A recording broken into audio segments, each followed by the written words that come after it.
Baru-baru ini Lombok dihebohkan dengan berita dari seorang konten kreator, yang dimana konten kreator ini parkir mobilnya itu 50.000 per 3 jam. Oke, assalamualaikum warahmatullahi wabarakatuh. Halo semuanya. Jadi ceritanya hari ini saya mau membahas tentang tarif tiket di salah satu destinasi wisata yang ada di Lombok. Baru-baru ini terdengar berita dari seorang konten kreator. Konten kreator ini sendiri merupakan salah satu konten kreator yang cukup besar, yang dimana follower ataupun subscribe-nya itu udah puluhan ribu. Beliau ini beritanya mendaki ke salah satu bukit ya, yang ada di Lombok Timur, yaitu Bukit Sapana Propo. Bukit Sapana Propo ini sendiri merupakan salah satu destinasi wisata non pendakian yang masuk dalam kawasan Taman Nasional Gunung Rinjani. Dan sebenarnya untuk tiketnya ini sendiri udah tersedia secara online ya, kita bisa beli di aplikasi e-Rinjani non pendakian. Tapi hal ini tentu saja masih menjadi perdebatan antara pengelola bukit dengan pihak Taman Nasional. Banyak sekali kasus-kasus yang saya temui di media sosial ya, mulai dari yang mereka itu beli tiket double, bahkan harga tiketnya itu kemahalan. Ini kemarin saya lihatnya ada yang udah pesen tiket secara online di aplikasi, namun pengelola itu nggak terima.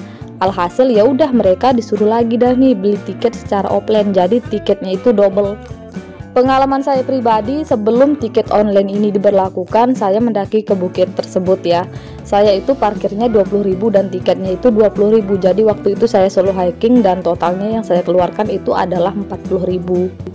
Cukup agak mahal ya kalau menurut saya, apalagi ini saya lagi solo hiking gitu ya, jadi nggak ada sama kita patungan. Karena tiket sebelumnya itu 50.000 aja itu udah cukup untuk 2 orang 1 motor. Tapi ini tiba-tiba tiketnya itu melonjak ya, karena tiket Taman Nasional Gunung Rinjani itu juga naik. Jadi ya beberapa bukit juga ikut naikin tarif gitu. Ya salah satunya bukit ini. Oke, kembali lagi ke pembahasan awal ya, ke salah satu konten kreator yang merasa agak gimana ya gitu. Nah, menurut informasi yang saya dapatkan dari media sosial beliau, bahwa beliau ini melakukan TikTok, dan TikToknya itu cuman 3 jaman gitulah kurang lebih. Untuk sampai di bukit ini beliau menggunakan mobil, dan betapa kagetnya nih beliau itu ketika pas mau bayar parkir, yang dimana bayar parkirnya itu 50.000, sedangkan beliau ini kan tadi hanya melakukan TikTok 3 jam aja. Tentu aja ini di luar harga tiket ya, ini cuman parkirnya aja yang 50.000. Saya nggak tahu beliau ini pergi berapa orang ya, yang pastinya ini yang dipermasalahkan kan harga parkirnya.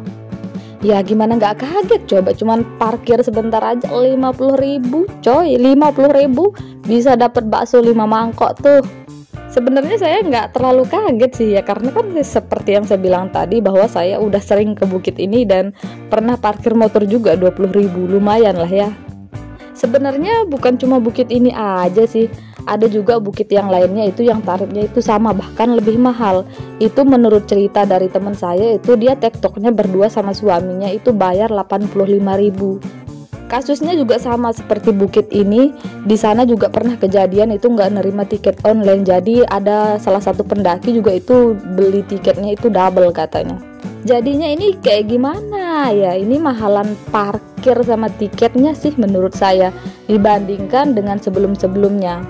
Kalau dulu kalau kita naik bukit itu biasanya itu kita bisa nego-negoan gitu loh sama pengelolanya, tapi kok sekarang ya agak mencekik gitu ya harganya.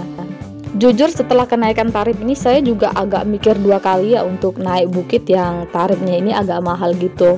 Sebenarnya sebelum tiketnya naik saya udah sering juga sih naik bukit-bukit ini, jadi ya nggak terlalu gimana-gimana gitu sih walaupun tarifnya naik gitu. Tapi tidak menutup kemungkinan ya di kemudian hari mungkin saya ataupun ada temen yang mau ditemanin untuk mendaki ke sana, mau nggak mau kan kita harus ke sana juga gitu. Kalau bisa tolonglah ya tarif tiket ataupun parkirnya ini disesuaikan lah ya, sehingga pengunjung pun tidak merasa enggan gitu untuk berkunjung ke destinasi wisata yang ada di Lombok ini sendiri. Jangan sampai dengan kenaikan tarif ini wisatawan-wisatawan itu enggan gitu untuk berkunjung ke Lombok atau ya ke destinasi wisata tersebut. Kalaupun wisatawan merasa enggan, itu kan dampaknya juga ke pengelola sendiri gitu, bisa-bisa itu destinasi wisatanya nanti sepi. Karena sebenarnya Pulau Lombok ini sendiri memiliki destinasi wisata yang sangat luar biasa. Dan tentu saja destinasi wisata ini menjadi aset berharga bagi Pulau Lombok sendiri, yang tentu saja bisa mendatangkan penghasilan yang luar biasa bagi daerah ini sendiri ataupun masyarakatnya. Oke, kayaknya ini aja sih keluh kesah saya. Ini kayaknya mewakili keluh kesah dari wisatawan-wisatawan lain ataupun pendaki-pendaki lainnya ya. Semoga video ini bisa bermanfaat serta menghibur teman-teman semuanya. Sampai jumpa di video selanjutnya.